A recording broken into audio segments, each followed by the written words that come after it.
Welcome to your ultimate pit stop, Piston Pundit, where we delve into the heart of the automotive world. Not so long ago, the buzz was all about the multitude of EV manufacturers sprouting up in China, each boasting innovative technologies and global ambitions. Fast forward to today, and the landscape has drastically changed. The market is brimming to the point of overflow, capital is scarce, and a relentless price war has further muddied the waters. Join us as we explore why Chinese EV manufacturers are hitting the brakes and filing for bankruptcy, leaving behind a trail of deserted EV graveyards.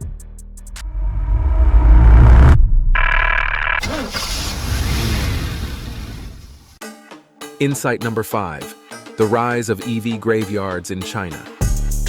China's urban landscapes are witnessing the rise of EV graveyards, filled with hundreds of abandoned EVs, each bearing a license plate. The mystery of their desertion, largely from car-sharing companies, has sparked theories of a scheme. This narrative began 2 decades ago when the Chinese government invested billions in new energy vehicles. Vehicles powered by alternative energy sources like hybrids, plug-in hybrids, EVs, and hydrogen fuel cell vehicles. As the first decade of the 21st century ended, it was clear that EVs were crucial to compete with Western legacy car makers. This led to a surge in capital into startups, causing the number of EV manufacturers to skyrocket to an unsustainable 500. The government's stringent incentive conditions, primarily achieving certain sales volumes, proved challenging for many. Starved for capital, these startups were desperate for subsidies, leading to suspicions of a scheme where companies sold EVs primarily for incentives, with no real intention of regular usage.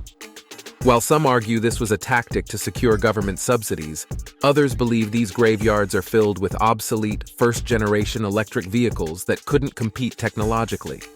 They see this as a natural progression where most startups either go bankrupt or are absorbed by a larger entity. Before we shift gears to insight number 4, please hit that subscribe button to support Piston Pundit. Your support fuels our passion to create more content like this. Shifting back to insight number 4, the disappearance of 90% of EV companies. China's ambition to lead in EV technology led to a surge in startups, with EV makers peaking at 500 in 2018. However, the vast Chinese economy couldn't sustain them all without significant EV sales.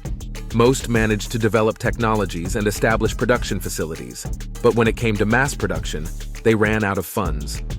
The COVID-19 pandemic and subsequent economic crisis further strained these companies. Last year's reports indicate a significant drop in the number of EV makers, officially under 100. Experts believe the actual number of active EV producers is much smaller, and many more are likely to cease operations soon. Survival in this market requires fresh capital, which in turn requires substantial sales volumes. However, most of these companies never achieved significant sales, with many stuck at a quarterly level of 500 units, insufficient to attract new investors.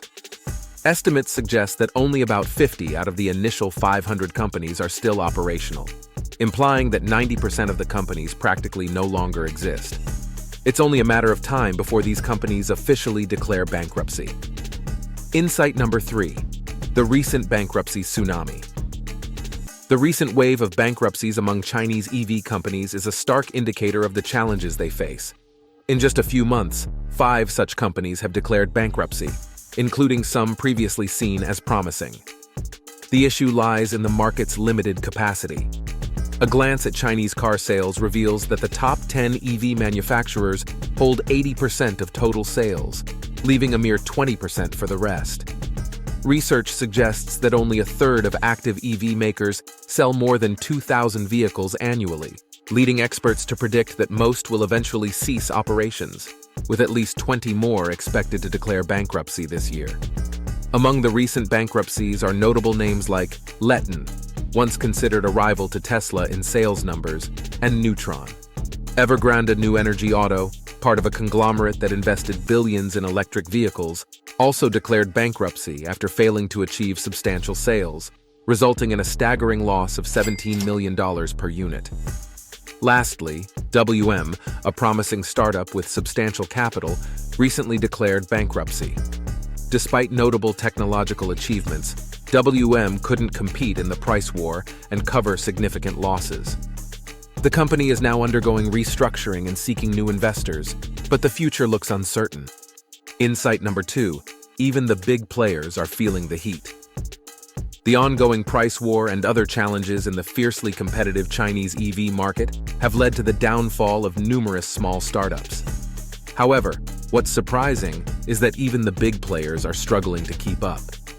Among the top 10 manufacturers, making a profit on EVs is a tough task, even with high-volume sales.